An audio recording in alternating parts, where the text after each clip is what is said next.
Well, Jeremy, thank you so much for taking a few minutes just to connect with us. Appreciate it. Thanks for having me, David. Yeah. Well, tell me the backstory of how you got connected at Westwood. How did you come to be a part of the church family? Well, my wife and I moved to Los Angeles in 2007, and my wife, Stephanie, who's a member, she has been a Methodist her whole life. So we were looking for churches, and we went to a few Methodist churches on the west side of L.A., and we found Westwood, attended a few times, and then actually when we saw the band Tour perform, we both really enjoyed their performances, and that was part of the reason why we decided on Westwood. But overall, my wife Stephanie really felt at home, and then I feel the same way. I agree with her. I wasn't really part of faith community growing up, so I officially became a member after we were married at her home church in Baltimore. Okay. We officially became members of Westwood. So we had been members at Westwood for about probably 4 or 5 years now. Okay. All right. Well, that's awesome. And what brought you to California? We met in New York, and we came out to California just for a change of scenery and to get involved in the arts and entertainment scene. Both of us have acting backgrounds and music backgrounds as well. So that led us to Hollywood. That's awesome. Very cool. So you bring up the group Tour More, and not only did that cause you to want to be a part of the community in some way that was motivating, there was a connection there, but that's a place where you have gotten involved and served. Tell me how you actually jumped in and got involved with Tour More.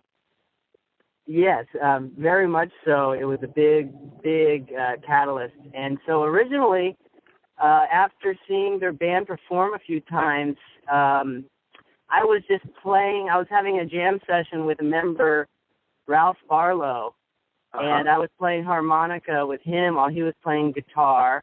And so some of the band members approached me after that.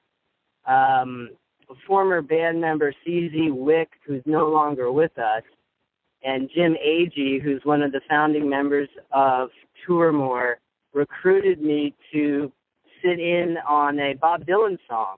So I thought it was pretty neat that Tour More plays, traditional hymns and gospel songs, and they also have a very folk kind of vibe to them.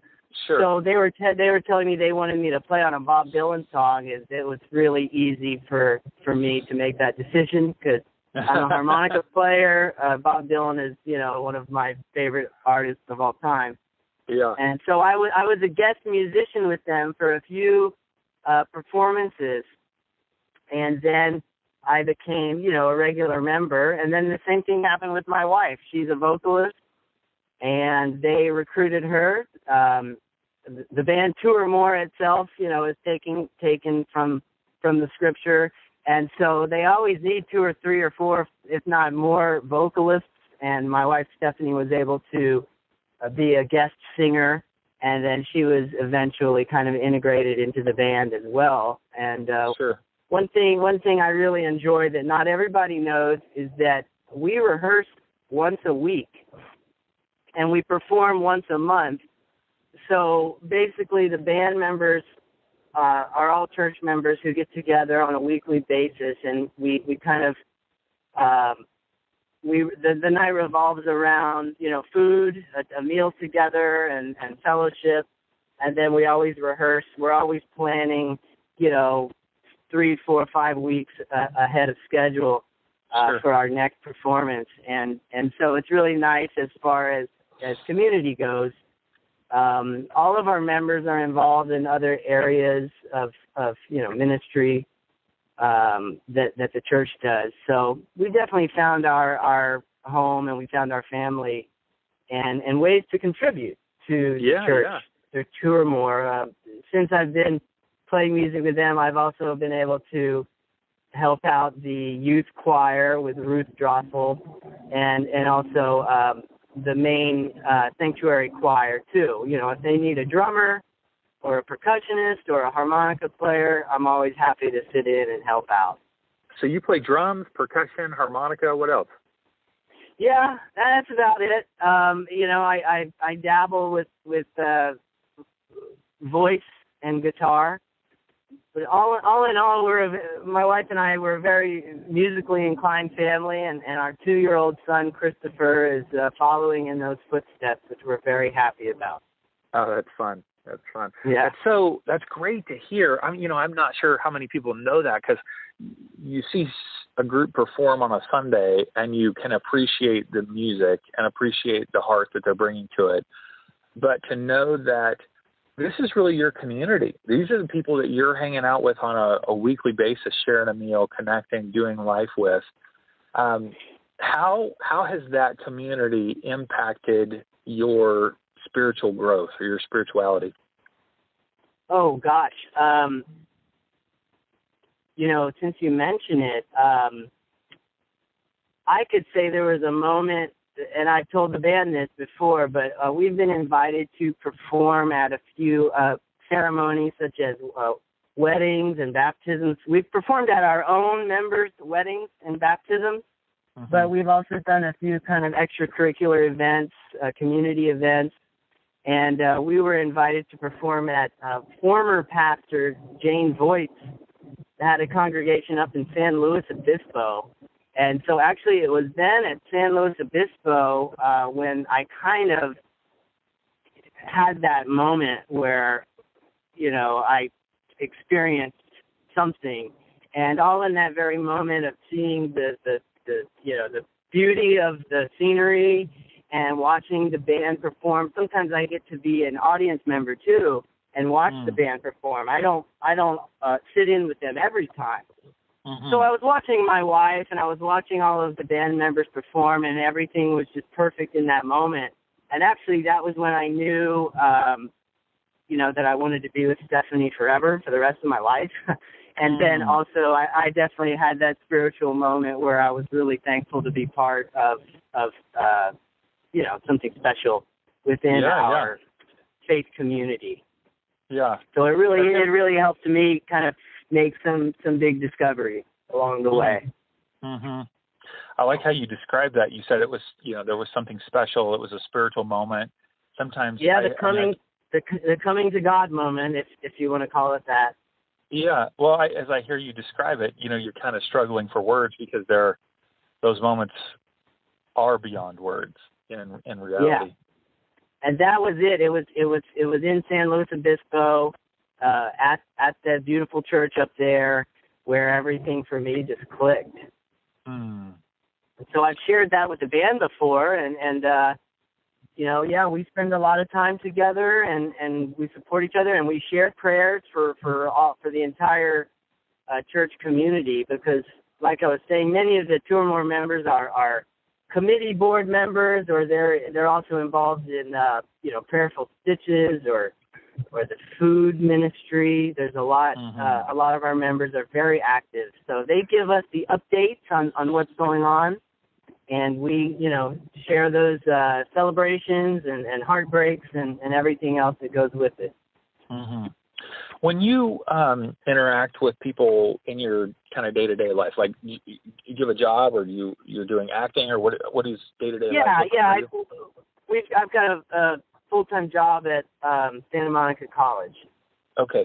So as you're interacting with students and colleagues and so forth, do you ever share about your experience at Two or More with them, or, you know, how do they respond if you bring that up? Yeah, well, you know, a lot of times I mention I'm in a band. Yeah. A lot of times, because, you know, we are all in a band together. And so if they're interested in more, you know, in more detail, I like to share that I call us a folk praise band. Oh, interesting. And usually, you know, they get it from there. And I often try to describe the dynamic of the band. Really focuses on the vocals, of the female vocals.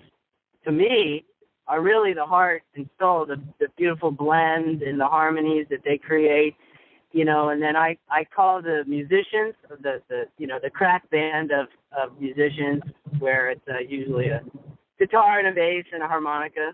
But, you know, I try to describe to others that dynamic, just what is the band itself.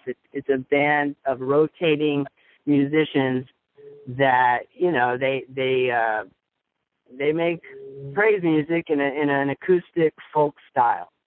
Sure. And most people are very interested in, you know, when I tell them about it, and a few of my friends have come to see us perform on occasion, and I invited my brother, who's a guitarist, to come perform with us for my son's baptism.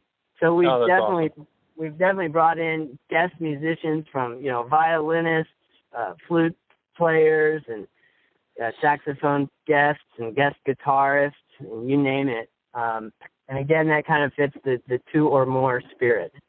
Yeah, that's awesome.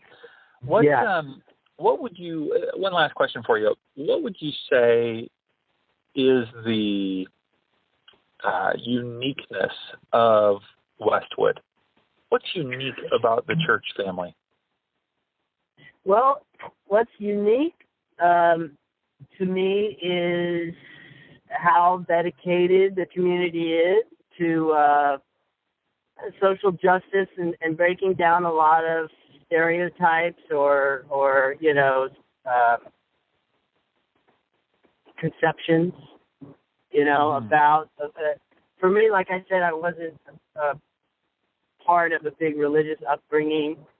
So, yeah, they're able to say, here we are in, you know, 21st century in this, you know, big city, and that they're making a difference, you know, and they're doing it in a really spiritual way. And so I've always respected the when the pastors get really passionate during their sermons about fighting for the voiceless and those who, you know, lack representation, and, you know, kind of they turn a lot of